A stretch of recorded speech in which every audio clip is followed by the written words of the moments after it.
ETF index mutual funds నేర్చుకుని stock మార్కెట్లో రాణించాలనుకుంటున్నారా? వెంటనే ఈ నెంబర్కి కాల్ చేయండి.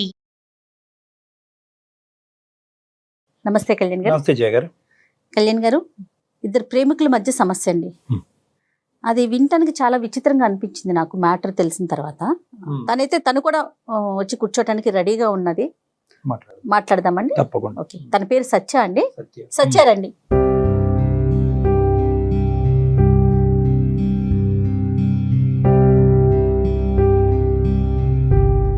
నమస్తే అమ్మా.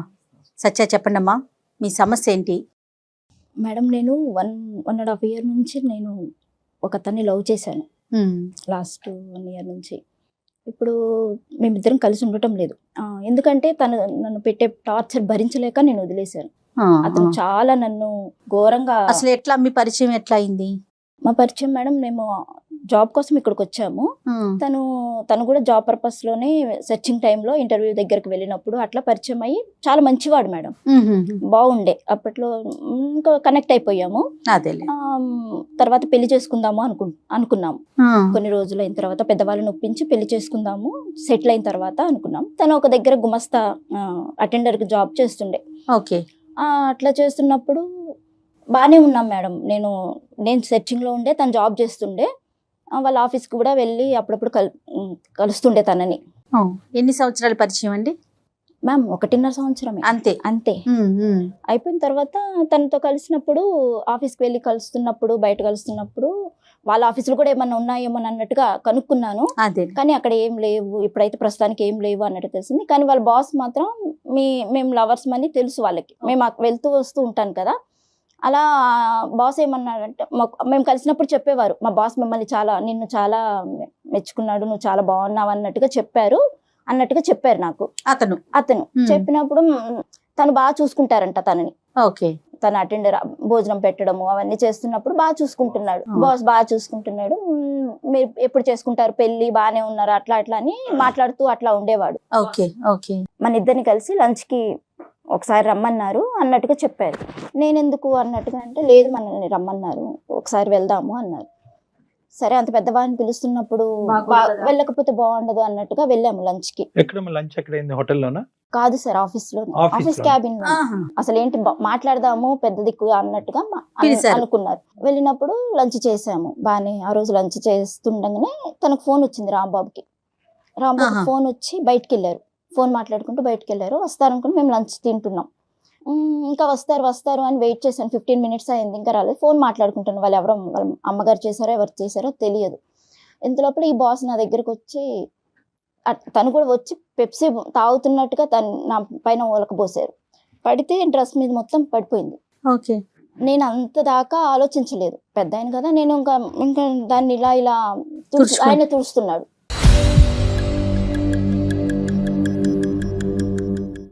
ఆయన తుడుస్తుంటే నాకు భయం వేసింది. తీసుకొని బయటకు వచ్చేద్దాము, డోర్ తీసుకొని బయటకు వచ్చేద్దామంటే రాంబాబు కనిపించట్లేదు. లేదు పర్వాలేదు, నువ్వు డ్రెస్ తీసుకో, కావాలంటే నీకు వేరే డ్రెస్ కొనిస్తాము, డ్రెస్ పాడైపోయింది, డ్రెస్ తీసిస్తాను, అది ఇది అని చెప్పారు. ఇంకా నేను రాంబాబు వచ్చేసాడు. చూశాడు రాంబాబు కూడా.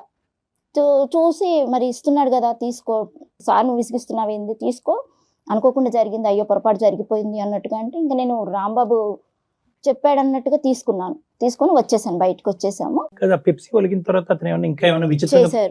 చేశారు తుడిచినట్టుగా నన్ను తడమడానికి. తొడవద్దు, ఇలా ముట్టుకోవద్దు, నన్ను తాకద్దంటే ఆగిపోలేదు సార్. నీకు నేను కొత్త డ్రెస్ కొనిస్తాను కదా, నీకు డ్రెస్ పాడైపోయింది అంటే నాకు అర్థమైపోయింది. రాంబాబు కూడా రాలేదు, భయం వేసింది.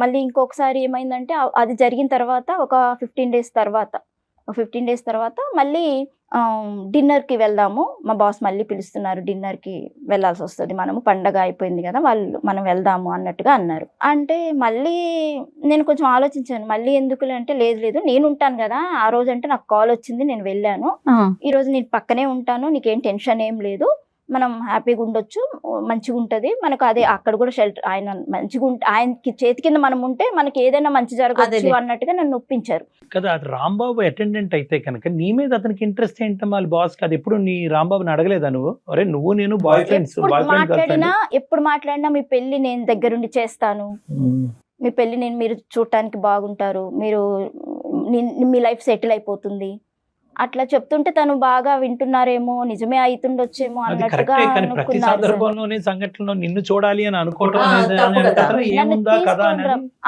తీసుకొని అప్పటికి నేను రాంబాబుని నమ్మాలా లేకపోతే ఆయన్ని నమ్మాలా, ఈ రెండు విషయాలలో జరిగిన విషయాలలో కొంచెం కన్ఫ్యూజ్ గానే, కొంచెం భయంగానే ఉంది మేడం నాకు. సరే ఫైనల్ గా వెళ్ళావమ్మా? వెళ్ళాను సార్, ఎక్కడికి? అది వాళ్ళ గెస్ట్ హౌస్ కి తీసుకు. గెస్ట్ హౌస్ కి. ఎస్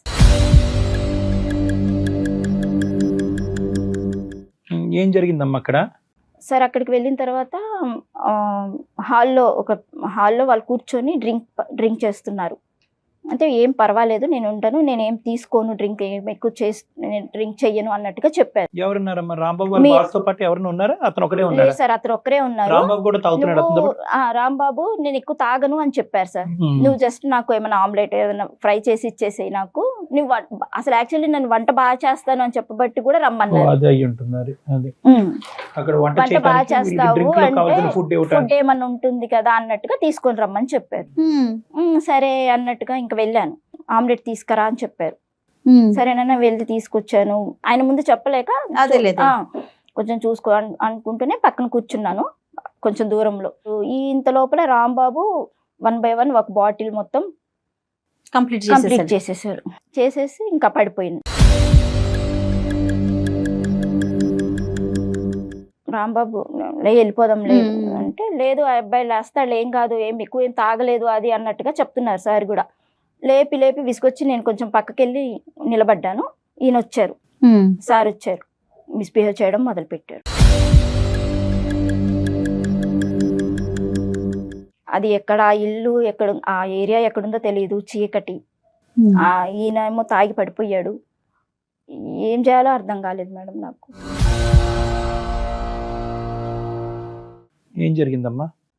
ఆయన వెనక నుంచి వచ్చి గట్టిగా పట్టుకున్నారు సార్. మరి నువ్వు అరిచి వదిలించుకునే ప్రయత్నం చేసావా? చేశాను, రాంబాబుని లేపడానికి ప్రయత్నించాను. రాంబాబు కూడా లేదు సార్. ఏమన్నాడమ్మా బాస్? ఏమన్నాడు అంటే ఇది ఇది ఇది ఇది రాంబాబు ఎందుకు లేస్తాడు? రాంబాబే తీసుకొచ్చాడు నిన్ను నా దగ్గరికి.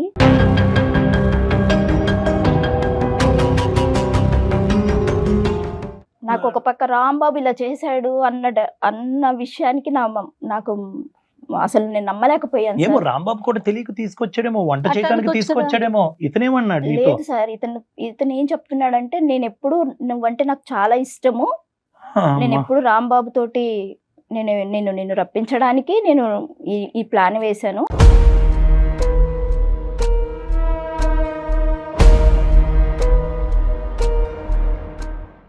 నీవంటే నాకు ఇష్టము, రాంబాబుకి తెలుసు, మొత్తం తెలుసు.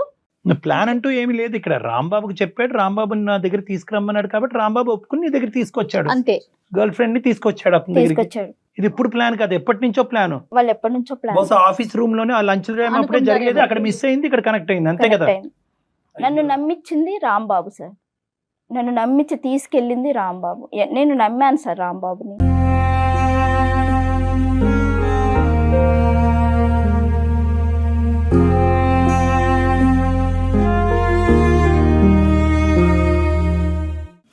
అవును, నువ్వు ఎందుకంటే నెంబర్ 1 తాగి నువ్వు స్పృహ తప్పే పరిస్థితి తెచ్చుకోదని నువ్వు వార్నింగ్ ఇచ్చినా కూడా అతను అంత నేను చెప్పాను. అసలు ఫస్ట్ టైం జరిగిన విషయమే చెప్పినప్పుడు కూడా సీరియస్ గా తీసుకోలేదు సార్. తను ఇంటెన్షన్ అంటూ లేకపోతే నైట్ డిన్నర్ కి ఎవరైనా ఒక ఆడపిల్లని తీసుకెళ్తారు గెస్ట్ హౌస్, వేరే ఇంకొక వ్యక్తి ఉన్నప్పుడు కదా, తన ఇంటెన్షన్ ఎలా పనిచేస్తుంది అనేది మనకు అర్థమవుతుంది కదా. ఏం జరిగిందమ్మా తర్వాత? మరి తర్వాత నెక్స్ట్ డే మీరు రాంబాబుతో మాట్లాడారా? చెప్పారా ఇట్లా జరిగింది నిన్న ఏంటి అని? నేను వెళ్ళిపోయాను మేడం ఇంటికి. ఇంకా అక్కడ ఆ రోజుతో వెళ్ళిపోయారా? వెళ్ళిపోయాను మేడం. వెళ్ళిపోయిన తర్వాత నాకు ఒక వీడియో వచ్చింది మేడం, ఫోన్ కి ఒక వీడియో వచ్చింది. తెల్లారంగా అయిపోగానే ఒక వీడియో వచ్చింది. వీడియోలో మొత్తం అక్కడ జరిగిందంతా నాకు వీడియో వచ్చింది మేడం.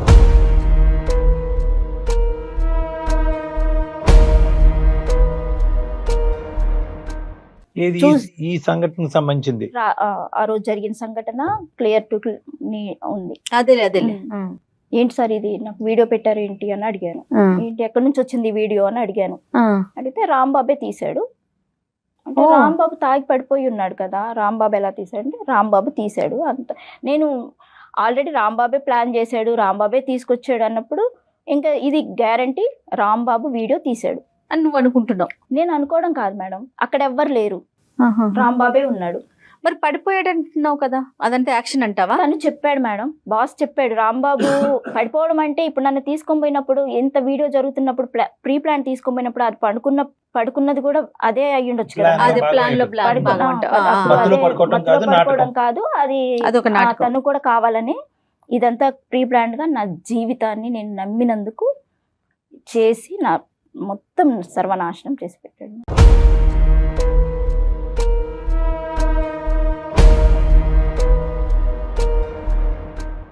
ఇప్పుడు ఆ వీడియో పంపించి ఏమంటాడు అతను? వీడియో వచ్చింది, రాంబాబు తీశాడు, నేను నీతో మాట్లాడాలి, ఒకసారి ఈ రాంబాబు విషయం నీతో మాట్లాడాలి, ఈ రాంబాబు ఎలాంటి వాడో నీకు తెలియాలి అని చెప్పారు మేడం. అంటే ఆల్రెడీ నేను రాంబాబు చేయబట్టే కదా నా జీవితం ఇట్లా అయిపోయింది. ఇట్లా జరిగిన ఈ రాంబాబు చేసిన దాంట్లో నీకు నేను మంచి జాబ్ ఇస్తాను, రాంబాబు సంగతి వదిలిపెట్టేసాయి, నేను నీకు జాబ్ ఇస్తాను అని చెప్పారు. వీడియో ఒకటి నేను జాగ్రత్తగా పెట్టుకుంటాను నా దగ్గర. బెదిరించాడు ఏమైనా? అది బెదిరింపు ప్లస్ చెప్తున్నాడు నాకు ఆ పరిస్థితిలో ఆ వీడియో ఒకటి దగ్గర పెట్టుకున్నారు, ఈ రాంబాబు ఇట్లా చేశాడు, నాకు ఇప్పుడు ఆ పరిస్థితిలో నేను ఏం చేయాలో నాకు అర్థం కాలేదు మేడం. నీకు మంచి జాబ్, మా ఆఫీస్లో మంచి జాబ్ ఉంది, నువ్వు చేసుకో. కానీ ఇది ఈ మొత్తం దాంట్లో ఎక్కడ రాంబాబు యొక్క ఒపీనియన్ తీసుకోవడానికి ట్రై చేయలేదమ్మా నువ్వు? సార్ నేను రాంబాబుని అడిగాను, ప్రతిసారి మళ్ళీ నన్ను కలవడానికి వచ్చారు.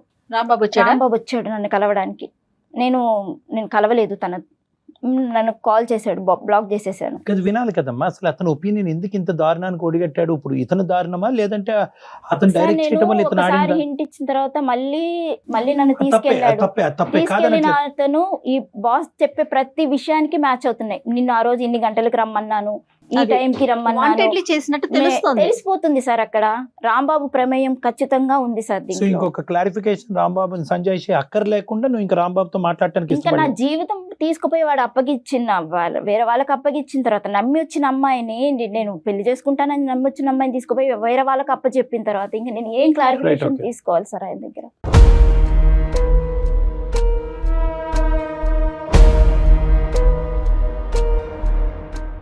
ఇతను ఎవరు? ఇప్పుడు ఏంటి ఇతని ఉద్దేశం ఏంటి? నీకెందుకు ఉద్యోగం ఇస్తున్నాడు? పెళ్లి చేసుకుంటాను అంటున్నాడా? మరి అతనికి పెళ్ళైంది, పిల్లలు ఉన్నారు అనుకుంటున్నాను మ్యామ్. నాకైతే ఎప్పుడు నేనేం అడగలేదు. కాకపోతే నాకు కావాల్సింది ఏంటి, అప్పుడు వెంటనే నేను జాబ్ ఇచ్చేయండి అని వెళ్ళలేదు. వెంటనే నాకు జాబ్ వస్తుంది. నేను ఎక్కడ చూసినా ఎక్కడ ఏ జాబ్కి వెళ్ళినా నేను అంతా ఏం చదువుకోలేదు మేడం, ఇంటర్మీడియట్ కూడా సరిగ్గా లేదు. ఎక్కడ పోయినా ఆ 10,000 5,000 వాటితోటే వస్తున్నాయి. ఆ రోజు కూడా డ్రెస్సులు కానీ అప్పటికప్పుడే 5,000 ఇచ్చాడు. ఓకే, మీకు పెళ్లి చేస్తాను, మీకు 50,000 ఇస్తాను, నేను దగ్గరుండి చేస్తాను అని చెప్పారు. మంచిగా అతను బాగా సెటిల్డ్ పర్సన్. అతని దగ్గర కేవలం డబ్బు కోసం అని కూడా కాదు, నా పరిస్థితులు బాగాలేవు, నా రాంబాబు మీద కోపం, ఆ పరిస్థితిలో ఈ రాంబాబు మీద కోపంతో నేను అసలు తీసుకొని పెట్టాడు అన్న ఉద్దేశంతో నెల రోజులు నేను డిప్రెషన్లోకి వెళ్ళిపోయాను మేడం.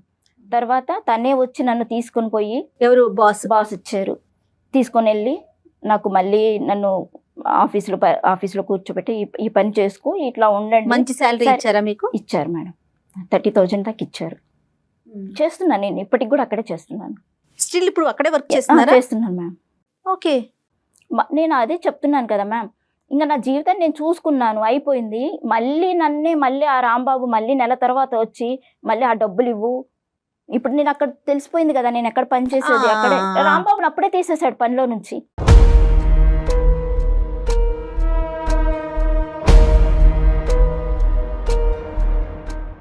ఇప్పుడు సరే నేను అతను ఉంటున్నాం. ఇప్పుడు నాకు వేరే ఇది లేదు, నా జీవితమే పోయింది ఆయన దగ్గర.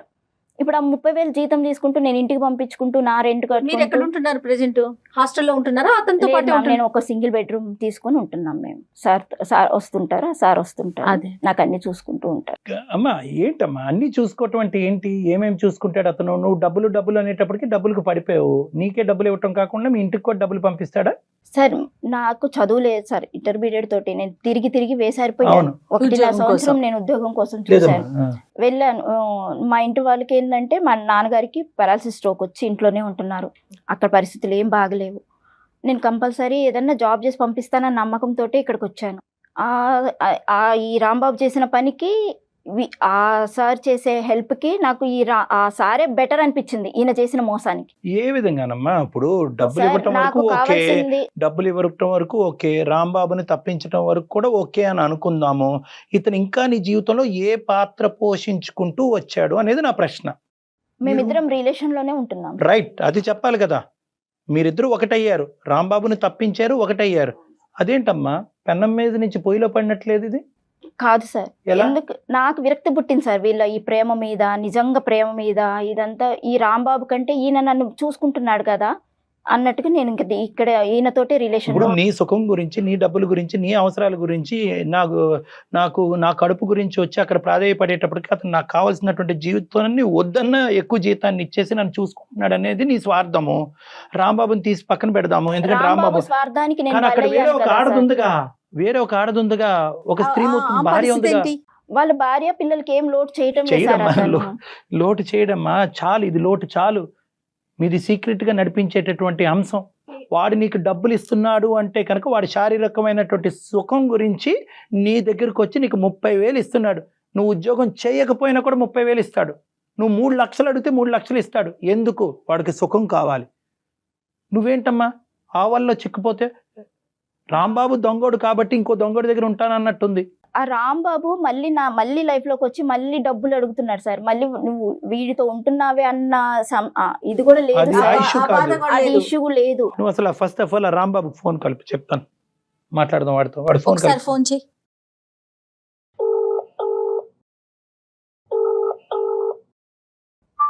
హలో రాంబాబు, సత్య, ఎక్కడున్నావు? నేను ఎక్కడుంటే నీకెందుకు? నాకు ఫోన్ తీయట్లేదు. చాలా ఫోన్ కలిసి నేను ఫోన్ చేసి తీసేటట్టుగా ఏమన్నా చేసావా నువ్వు? నీతో మాట్లాడేటట్టుగా చేసావా నువ్వు? నా జీవితాన్ని నాశనం చేసి మళ్ళీ నువ్వు ఫోన్ తీయటం లేదు అని మాట్లాడుతున్నావు. అంటే నేనే చేశానంటావు? నువ్వు చేయకపోతే ఇంకెవరు చేశారు? నా ఉద్యోగం పీకిచ్చేసింది నేనే, వాటితో గులుగుతుంది నేనే. నువ్వు ఆ పరిస్థితి ఎందుకు కల్పించావు? అంటే ఇప్పుడు నా లవర్ని సార్ దగ్గరికి పంపించింది నేను అన్నట్టుగా చెప్తున్నావు ఇప్పుడు. మరి ఆ రోజు తీసుకెళ్ళింది ఎవరు? చెప్పానా నేను నీకు? నేను ఎలా చెప్పాను నీకు ఎలా చెప్పాను నేను నీకు? నువ్వు నాకేమీ చెప్పలా. నేను చూసా కదా నువ్వు ఏం చేస్తున్నావో నాకు అనిపించిందిగా. నేను నా కళ్ళారా చూసినాక నేను మీరేం చేస్తున్నారు, మీరు ప్లాన్ ఏందో నాకు అప్పుడే అర్థం. ప్లాన్ చేసింది ఎవరు? ఆఫీస్ కి తీసుకెళ్ళింది ఎవరు? బాస్ నీ గురించి చెప్పింది ఎవరు? ఫోన్ వచ్చిందని మాట్లాడుకుంటూ వెళ్ళింది ఎవరు? గెస్ట్ హౌస్ కి తీసుకెళ్ళింది ఎవరు? భోజనం చేపించింది ఎవరు? తాగి పడిపోయింది ఎవరు? నా జీవితం మొత్తం ఇది చేసింది ఎవరు? ఇప్పటికీ చెప్తున్నావు నువ్వు నా వీడియో ఉంది అని. ఒకసారి ఆలోచించు. ఆ వీడియో ఎవరు పంపిస్తే వచ్చింది నీ కాడికి? అవును, బాస్ కి నంబర్ ఎవరిచ్చారు? నా నంబర్ ఎవరిచ్చారు బాస్ కి? నెంబరే కాదు, నిన్ను కూడా నేనే ఇచ్చినట్టు అయింది ఇప్పుడు. మరి నువ్వు ఇవ్వకపోతే ఇంకెవరిచ్చారు? అవును, ఆ వీడియో ఎవరు తీశారు? ఎక్కడి నుంచి వచ్చింది ఇప్పుడు చూసా? బాస్ దగ్గర నుంచే వచ్చింది. మరి ఎవరు తీశారు అది? మేమిద్దరం ఉన్నప్పుడు ఎవరు తీశారు? ఒకవేళ అతను నన్ను ఏదో చేస్తున్నప్పుడు ఇది వాంటెళ్ళి ఎవరన్నా తీస్తేనే కదా వీడియో వచ్చేది. ఆ టైంలో అక్కడ ఎవరున్నారు? 6 నెలల నుంచి ఆలోచన చేయలేదే నువ్వు? 6 నెలల ఎవరు తీసుంటారు? నేను ఆ రోజే అడిగాను. నువ్వు పక్కన రోజు నిన్ను అడిగినప్పుడే కదా నేను నిన్ను బ్లాక్ చేసింది. నువ్వు అడిగావు కానీ విన్నావా? నేను చెప్పేది విన్నావా అసలు? ఏం చెప్పాలి? నేను చెప్పింది విన్నావా? ఆ వీడియో తీసింది కూడా ఇప్పుడు మీ బాసు. ఇప్పుడు నీ ఏమనాలి? నీ జీవితం నాశనం చేసుకొని నీ జీవితమే నాశనం కదా. నా జీవితమే నాశనం అయింది ఇప్పుడు. నా జీవితం ఏముంది ఇక్కడ? నా జీవితం ఏముంచావు నువ్వు ఇక్కడ? ఏముంచావు నా జీవితం ఇక్కడ? బాగానే చూసుకున్నాడుగా. నా ఉద్యోగం పీకి నీకు ఇచ్చాడు, జీతం పెంచాడు, పిల్లం కంటే ఎక్కువ చూసుకుంటున్నాడు. ఏం నీకు తెలియాలి అది. ఇక్కడ నేను ఇప్పుడు నువ్వు నన్ను ఎందుకు డబ్బులు అడుగుతున్నావు? మరి నా ఉద్యోగం నీకు ఇచ్చాడు కదా. నువ్వు నన్ను డబ్బులు అడగాల్సిన అవసరమే. నేను ఎవరైనా అడుగుతున్నావు నువ్వు? నేను వేరే వశం అయిపోయాను, వేరే ఇదైపోయాను అన్నావు కదా. నువ్వు ఏ ఉద్దేశంతో మరి నీ తాగడానికి నాకు డబ్బులు, రాత్రులు వేధించడం, ఫోన్లు చేయడం, వేరే నంబర్ల నుంచి చేయడం, వీడియోలు చూపిస్తాను చేశారు, రోడ్డుకు పడేశారు కదా ఇద్దరు కలిసి. నా ఉద్యోగం నీకు కావాల్సి వచ్చింది, నా లవర్ వాడికి కావాల్సి వచ్చింది. మీరు బాగున్నారు, నాకు దిక్కు లేదు కదా. ఇప్పుడు నాకు జీతం లేదు కదా, నాకు సంపాదన లేకుండా చేశారు కదా, నన్ను పిచ్చోని చేశారు, రోడ్డులు పడేశారు. ఇదంతా చేసుకున్నది నువ్వు. ఇప్పుడు డాక్టర్ గారితో మాట్లాడు. మరి ఇక్కడ రెండే వర్షం ఇదంతా వాడు ప్లాన్ చేశాడు. అరే అరే మీ జంట బాగుంది, మీరు మళ్ళీ జంట అయితే నేను ముచ్చటగా ఉంది, జంట చూడ ముచ్చటగా ఉంది, ఒకసారి నాకు కూడా పరిచయం చేయంటే నేను పరిచయం చేశా. ఇప్పుడు మనం నీ గురించి ఇప్పుడు నేను మాట్లాడినా ఎంత జరిగినా కూడా ఎవరి జీవితాలు సరిగ్గా రావు. నేను నా జీవితం కోసము నేను అందమైన సుమన్ టీవీ అందమైన జీవితంకి వచ్చాను. హలో రాంబాబు, వింటున్నావా? నీకు నేను డాక్టర్ గారిని రిక్వెస్ట్ చేశాను. ఇప్పటికైనా నా జీవితం బాగుపరచుకోవాలని నేను మాట్లాడటానికి వచ్చాను. నువ్వు మాట్లాడు డాక్టర్ తోటి. రాంబాబు గారు నమస్తే. అయ్యా నమస్కారం అండి. బాగుంది. ఏంటి విషయాలు ఏంటి చెప్పండి. ఇప్పుడు ఈ అమ్మాయి మా దగ్గర అదే సార్, ఇప్పుడు మీకు ఎవరు పరిచయం చేశారు ఆవిడ్ని? ఆవిడ్ని ఏం ప్రశ్న అయ్యా, మాకు ఆవిడ్ని పరిచయం చేయదేంటి అయ్యా? ఆవిడ బాధలో ఉండి మాకు నువ్వు ఆన్ లో ఉన్నావా ఆఫ్ లో ఉన్నా ఫస్ట్ నువ్వు నాకు చెప్పు.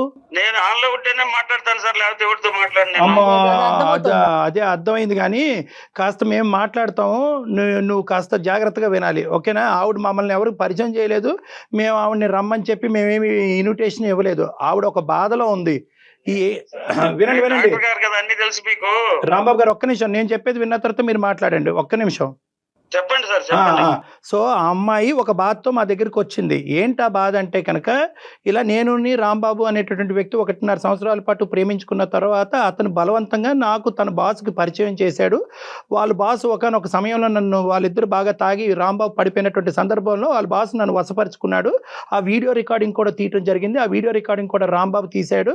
దాని తర్వాత తద్వారా జరిగిన పరిణామం ఏంటంటే, రాంబాబుని ఉద్యోగంలోంచి అతను తీసేస్తే నా జీవితం నుంచి నేను తీసేశాను. ఫైనల్గా అతను నేను ఇప్పుడు ఒకటయ్యాం. అతను నాకు మంచి జీతం ఇచ్చాడు, అతను నన్ను చూసుకుంటున్నాడు, అతనికి భార్య పిల్లలు ఉన్నా కూడా అప్పుడప్పుడు మా ఇంటికి విజిట్ చేస్తూ ఉంటాడని ఈ అమ్మాయి ఈ స్టోరీ చెప్తుంది మాకు. ఇప్పుడు మీకు అది అయిపోయింది సార్, మీరు చెప్పటం అయిపోయి మీరు చెప్పండి సార్. ఇప్పుడు వాళ్ళిద్దరు ఒకటయ్యారు, నన్ను ఉద్యోగం నుంచి ఆయన తీసేశాడు, ఈయన జీవితం నుంచి ఈయన తీసేసింది. అవును, మరి నాదేం సార్, నా దారి మీరేమన్నా దారి రహదారి అన్ని చెప్తాం, కానీ ఫస్ట్ ఏం జరిగిందో చెప్పండి. మీ బాస్ దగ్గరికి మీరు ఎందుకు 1-10 సార్లు ఆ అమ్మాయిని తీసుకెళ్లారు సార్? 1-2 సార్లు సార్ అయింది, 2 సార్లకి ఆయన ముంచాడు, ఇక్కడ దాకా తీసుకొచ్చాడు. ఏం జరిగింది సార్? ఒక్కసారి ఆయన ఏం చెప్పాడు, మీ లవర్ చాలా బాగుందయ్యా, మీ జంట చాలా బాగుంటది, మీరు జంటగా ఉంటే నాకు కూడా సంతోషం, ఒకసారి మిమ్మల్ని నేను బ్లెస్ చేసినట్టుంటది, ఒకసారి కలుద్దాం అన్నాడు. ఒకటే రాంబాబు, ఒకటే సింపుల్. ఇక్కడ ఆ అమ్మాయి ప్రత్యేకంగా అంతకుముందు జరిగినటువంటి సంఘటన వల్ల భయపడింది. తర్వాత నువ్వు అక్కడికి ఆగిపోవలసింది, ఆపలేదు. ఆ అమ్మాయి వద్దు అన్నప్పుడు ఆగిపోవలసింది. సరే, ప్రేమించిన వాడు అబద్ధం ఎందుకు ఆడతాడు? అంతకుముందు క్యారెక్టర్ అద్భుతంగా ఉంది కాబట్టి ఇప్పుడు అదే క్యారెక్టర్ కంటిన్యూ అవుతుంది అనే నమ్మకంతో నువ్వు నడిచిన దారిలో కూడా అమ్మాయి నడిచి అక్కడి వరకు వచ్చింది. నిన్ను తాగద్దు అని అంది, లేదంటే తాగితే తక్కువ తాగమంది. నువ్వు ఏకంగా తాగి పడిపోయావు. తర్వాత ఈ అమ్మాయి మీద అఘాయిత్యం చేశాడు. దీనికి ఏమంటారు మీరు? అదే సార్, మీరు తర్వాత పాయింట్ మీరు అడుగుతున్నారు, ఎందుకంటే ఎవరైనా అంతేగా, ఆడవాళ్ళు చెప్పింది వింటారు. ఆడవాళ్ళు మగవాళ్ళు ఏం లేదండి సార్, నా మాట కూడా ఒక మాటేనండి. చెప్పండి. ఇప్పుడు నేను తాగి పడిపోయినంటే అంత తాగుబోతున్నా ఏం కాదు సార్. అప్పుడు నేను మరి ఏం జరిగింది? బాస్ అనేవాడు ఈ కుట్ర చేయకపోతే ఇది జరుగుతుంది సార్. ఏం కుట్ర చేశాడు? అది ఏం కలిపాడు సార్? నేను పడిపోయేంత తాగుపోతుంది కాదు, ఇప్పుడు తాగుతున్నా సార్, తాగితేనే బతికే పరిస్థితి. ఇప్పుడు ఆ కుట్ర వాడు చేయకుండా ఇదంతా జరుగుతుంది సార్, మీరు ఆలోచించండి. చదువు ఎప్పుడైతే కనుక ఒక మగాడు నాతో ఒక ఆఫీసులోనే తప్పుడుగా ప్రవర్తించడం మొదలు పెట్టాడో, నన్ను అక్కడ తీసుకెళ్లొద్దు అని చెప్పి నీ ప్రేమికురాలు నీతో చెప్పినప్పుడు మీరు అక్కడ ఆగిపోవాలి. అలా ఆగకుండా మీరు ఆ అమ్మాయిని ఒక మారుమూల ప్రాంతంలో ఒక గెస్ట్ హౌస్కి, అది కూడా తాగేటటువంటి పార్టీలోకి, ప్రత్యేకంగా వేరే ఎవరు లేకుండా అతను మీరే ఉండేటటువంటి ఒక సందర్భంలో ఏం జరగచ్చు? ఏదైతే ఆ అమ్మాయి ఊహించుకుందో, ఏదైతే ఆ అమ్మాయి భయపడిందో, మొదటిసారి జరిగి దేవుడి దయ వల్ల తప్పించుకుని బయటపడినటువంటి అమ్మాయి రెండోసారి నిన్ను నమ్మి అక్కడికి వద్దు అన్నప్పుడు నువ్వు బలవంతంగా అమ్మాయిని తీసుకెళ్ళటం అనేది నీకు చేసినటువంటి ప్రధానమైన తప్పిదం. తప్పెట్టదు సార్. ఇప్పుడు నాకు ఉద్యోగం ఇచ్చినాడు బాసు, మా బాసు మంచోడు అని చెప్పి అక్కడ అడ్వాంటేజ్ తీసుకుని నేను ప్రేమించినటువంటి అమ్మాయి గుడ్డుగా నాతో పాటు నడుస్తుంది అని చెప్పి ఆ అమ్మాయిని ఎక్కడికైతే నడిపించకూడదో అన్ని చోట్లకి నువ్వు నడిపించావు. అంతే. ఇప్పుడు సార్, ఇప్పుడు కలిసి వెళ్తున్నావు సార్, అన్నిటికీ కలిసే ఉంటాం అనుకున్నాం. లేదు, నాకు కావాల్సింది ఏంటంటే వాడు నీకు బాసు, మీ ఆవిడికి కాదు, సారీ నీ గర్ల్ ఫ్రెండ్ కాదు, నీకు బాసు. వాడికి రమ్మంటే కనుక నువ్వు వెళ్ళి గంగలో దుంకు. గెస్ట్ హౌస్ పట్టుకెళ్ళటం ఏంటయ్యా? ఆడపిల్లని గెస్ట్ హౌస్ తీసుకెళ్ళటం ఏంటి? మందు పార్టీలు ఏంటి? అక్కడ ఆమ్లెట్లు చికెన్ ఫ్రైలు ఏంటి? రాంబాబు ఒకటి నేను చెప్తున్నాను, సార్ నువ్వు నిజంగా అన్యాయం అయిపోయావా, లేదంటే నీ జీవితం ఒక ఆడపిల్ల ప్రేమించినటువంటి ఆడపిల్ల నీకు దక్కకుండా పోయింది, ఉన్నటువంటి ఉద్యోగం పోయింది, నీ కడుపు మీద వాళ్ళు తన్నారు, ఇవన్నీ నిజాలే కాదనట్లేదు. కానీ ఈ కార్యక్రమం అంతా ఎక్కడి నుంచి మొదలైంది? ఆ అమ్మాయి కూడా ఇప్పుడు నిన్ను తిడుతూ నువ్వు చేసినటువంటి తప్పుని వేలెత్తి చూపెడుతూ ఇక్కడ మా ఎదురుగుంటా ఉండేటటువంటి సత్య చేసేటటువంటి పనిని మేము సమర్థించట్లేదు. Yes. ఇది జాగ్రత్తగా గుర్తుపెట్టుకోండి. ఇందాక నేను అన్నాను పెన్నం మేంచి సత్య పొయ్యిలో పడిందని అన్నాను. ఇప్పుడు సత్య ఏంటంటే 30,000 ఇక్కడ ఇస్తున్నాడు, అక్కడ ఒక 20,000 ఇంటికి పంపిస్తున్నాడు. కాబట్టి ఏదైతే డబ్బు గురించి ఇన్ని సంవత్సరాల పాటు కొట్టుమిట్లాడానో ఆ డబ్బు నా చేతికి అందేటప్పటికి ఈ అమ్మాయికి కళ్ళు నోరు అన్నీ మూసుకుపోయినాయి. ఈ అమ్మాయికి గుడ్డిగా వాడికి సమర్పయామి అని చెప్పి వాడు అసలు చిక్కుకుపోయింది ఈ అమ్మాయికి తెలియట్లేదు. మీరు చెప్పండి సార్, ఇప్పుడైనా మేమిద్దరం కలిసి ఇంకో చోట జాబ్ చేసుకోలేము సార్. బంత్ అనేది నీ కోర్టులోని లేదు, నీ ఎక్స్ బాస్ కోర్టులో కూడా లేదు. మీ ఇద్దరికి ఒకరికి మించినటువంటి వాళ్ళు దొంగలే మీరిద్దరు. ఆ అమ్మాయి బంత్ అనేది ఆ అమ్మాయి కోర్టులో ఉంది. ఆ అమ్మాయి ఎటువంటి నిర్ణయం తీసుకోవాలంటే ఆ నిర్ణయం తీసుకుంటుంది. ఆ నిర్ణయాన్ని మీరు శిరసా వహించండి. ఆ అమ్మాయిని హెరాస్ చేయకండి దయచేసి. నువ్వు కానీ వాడు కానీ వాళ్ళు తాట తీస్తాం. ఆ వీడియోలు ఏవైతే ఉన్నాయో ఆ వీడియోలు ఇమీడియట్గా డిలీట్ చేయండి. డిలీట్ చేయకపోతే మేమే ఇప్పుడు ఈ క్షణంలో సైబర్ క్రైమ్కి వెళ్ళి మిమ్మల్ని ఇద్దరిని అప్ చెప్తాం. ఆ అమ్మాయి మీరు అర్థం చేసుకోవట్లేదు సార్, మీరు నా వైపు నుంచి అర్థం చేసుకోండి సార్. నీ వైపు బాగానే అర్థమైందిలే, కానీ ఇప్పుడు ఆ అమ్మాయి ఏం చెప్తుందో ఒక నిమిషం విను. గుడ్ బై చెప్పమ్మా. రాంబాబు, ఇంకా ఎవరి జీవితాలు నాశనం చేయొద్దు. తాగి నీ జీవితం నాశనం అయిపోతుంది, నా జీవితం పోయింది. ఇంకా నేనైతే నీతో కలిసేదంటూ ఉండదు, నేను నీతోటి మాట్లాడేదంటూ ఉండదు. నేను నా వీడియోస్ ఎప్పుడైతే డిలీట్ అయిన మరుక్షణం నేను ఇక్కడ ఈ ఊర్లోనే ఉండను, నేను మా ఇంటికి వెళ్ళిపోతాను. నీకు బాస్ చెప్పినట్టు చెప్పినట్టుంది నాకు. కథ అల్లుతూనే ఉంటాడు. కట్ చేయమ్మా. చాలే బాబు, దండం పెడతా నీకు, నువ్వు మందులో ములుగున్నావు. అమ్మ లాస్ట్లో నేను నీతో మాట్లాడవలసినటువంటి అవసరం లేకుండానే అతనితో మాట్లాడినటువంటి తరంలోనే నువ్వు ఒక మంచి నిర్ణయానికి వచ్చావు. మేము నిన్ను అప్రిషియేట్ చేస్తున్నాం. బహుశా ఇదే చాలా మందికి వినవలసినటువంటి నేర్చుకోవాల్సినటువంటి ఒక పాఠం. ఆడపిల్లలు గుడ్డిగా ప్రేమ అనే మత్తులో మునిగిపోయి చెప్పినటువంటి వాడు దారిలో అట కొట్టుకుపోయి మోసపోయి ఏది చెప్తే అది తలాడించి ఇప్పటికైనా నువ్వు బయటపడ్డావు. నీ కష్టాన్ని నమ్ముకుంటే ఎక్కడన్నా బతకగలవమ్మా. ఆ 4 రూపాయలు ఎక్కడన్నా వస్తాయి జీవితంలో. ఇలా అసహ్యంగా సంపాదించవలసినటువంటి అవసరం లేదు. ఇప్పుడు మాకు అర్థమైంది వాస్తవానికి ఆ బ్లాక్ మెయిలింగ్ అనేటటువంటి ఉచ్చులో పడి నువ్వు ఇంత దానికి ఇది జారిపోయావు అనేది మాకు అర్థమవుతుంది. ఆ డిలీట్ జరుగుతాయి. అతనితో కూడా మాట్లాడి అతను చెప్పి కూడా డిలీట్ చేయిస్తాం. రైట్, ధైర్యంగా ఉండు. డాక్టర్ గారు చెప్పినట్లు అతనితో మాట్లాడదు.